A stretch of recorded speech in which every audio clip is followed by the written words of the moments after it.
I am Jeff Luther, and the host of your new favorite podcast, the Inspector Alliance. This is where we'll peel back the curtain and get behind successful service industry businesses to see just what makes them tick. We're going to focus around the home inspection business. That's what I've built. I've owned it for a little over 20 years now. But we'll also include other service businesses that might parallel ours so we can learn more. And the more we know, the better off we are, right? All right, I guess you guys see the backdrop is a little bit different here. Um, I am at our office in Atlanta. We have our all company meeting tomorrow, so I'm preparing for that. We have people from both states come in. It's our quarterly meeting, so I'm getting ready for that tomorrow. And in doing so, I thought it'd be a good time to do a quick podcast on one of the topics that I'm working on for tomorrow. Um, it's about, kind of mindset. I think I've touched on this before, but it's assigning meaning to things that happen or to our life conditions.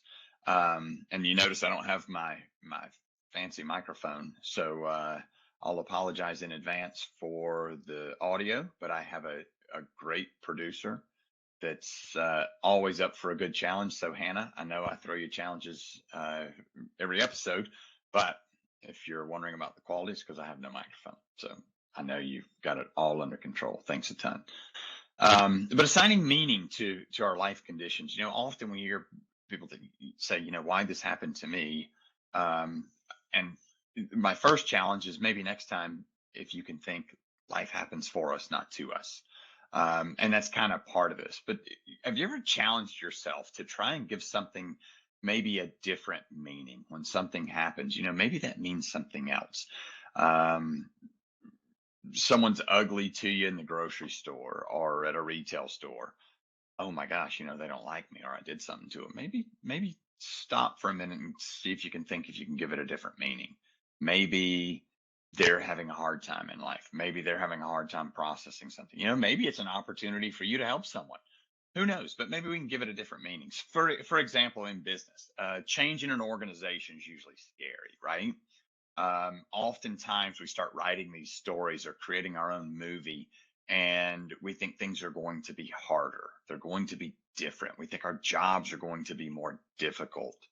Um, I've heard people say, I now I'm just a number. Well, if you think you're just a number, then you are just a number. But I can guarantee you, somewhere to someone, you're not just a number. People are always people. But if you're in your mind have told yourself, if you in your mind have told yourself that I'm just a number, then that's what you are. Um, but we may think more is going to be expected from us. We may even think that the organization is going to change around us and not for us. Um, what if you could assign a different meaning? What if you could give that a different meaning?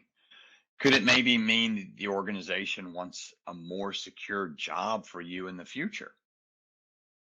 Maybe they're changing for that reason, for certainty. Could it maybe mean that they want to grow and they want to create more opportunities for more people, um, a bigger team for you? Could it mean that growth might be a better opportunity for you? Maybe the company wants to grow, they want to grow their revenue. Maybe that means that the financial health of the company improves, and in turn, you get to benefit from some of that health. Could you change that meaning? What we think is where we are. In the words of Tony Robbins, where our focus goes, our energy flows. Right. So where we focus, that's where our energy goes. Where our focus goes, our energy flows.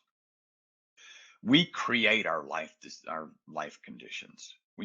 We create them. What we believe is where we are. I'll share a story that I heard just today, actually, from a good friend of mine, about a parent with Alzheimer's.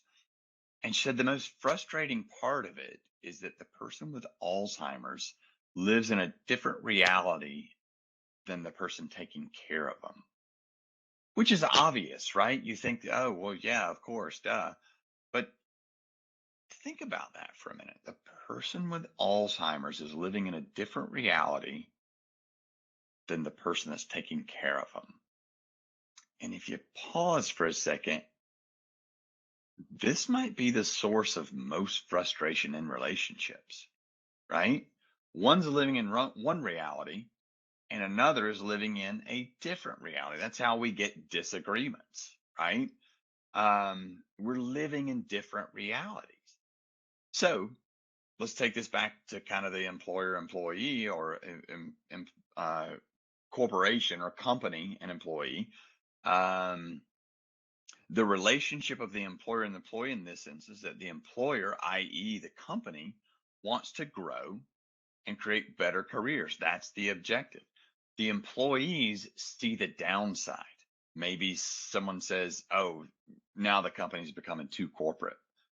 Well, if that's your reality, if that's your belief, then that's what it is. And I'll piggyback on that and say, if you're saying the company is becoming too corporate, then maybe you're manifesting that. If the company's becoming too corporate, and that's the message that you're giving, and that's the belief that you have, then that's the destination. It is going to happen. We create our reality. Um, the employee sees the downside, right? Change is bad. It's only going to be a punishment for the employee. Change is coming. Life's going to be harder. It's going to be different. The employee's life conditions don't meet their expectations. And that's when we create suffering. Suffering's a bit of a stretch, maybe an exaggeration, but that's what happens. Our life conditions don't meet our expectations, and the two of those things collide. Maybe we can assign different meaning. I'll take another story. This is one of my favorite kids.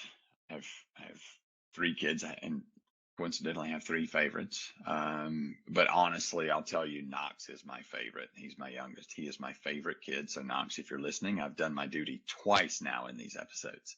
But I'm going to talk about Wyatt. He's my middle kid.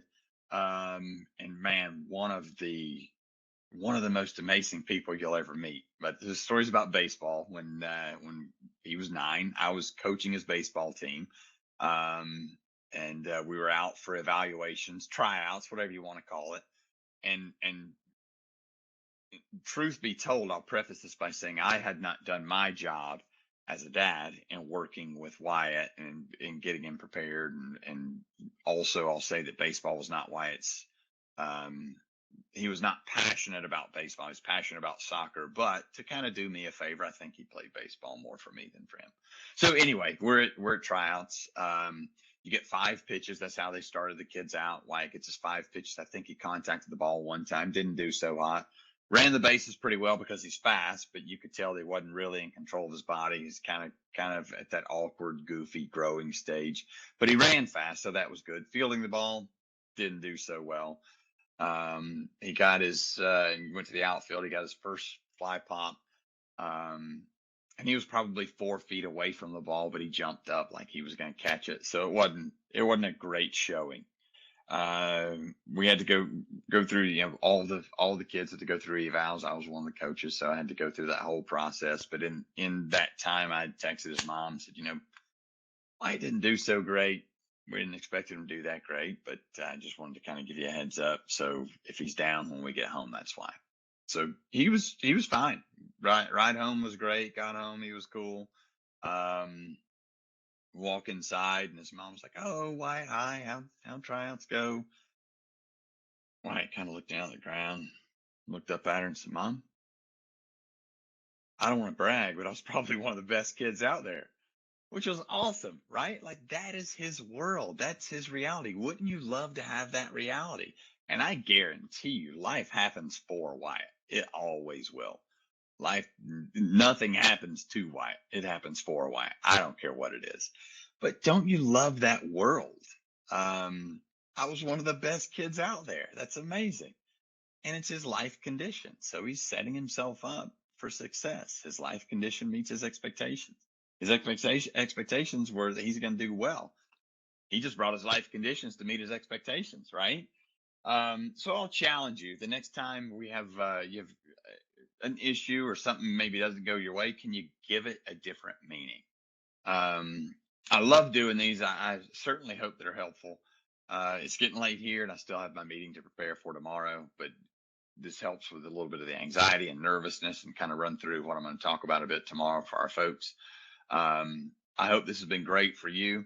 And I love doing these. I can't wait to see you next time. And if this is helpful, click that follow button down there. And there's more great stuff to come. Thanks a ton. I'll look forward to next time.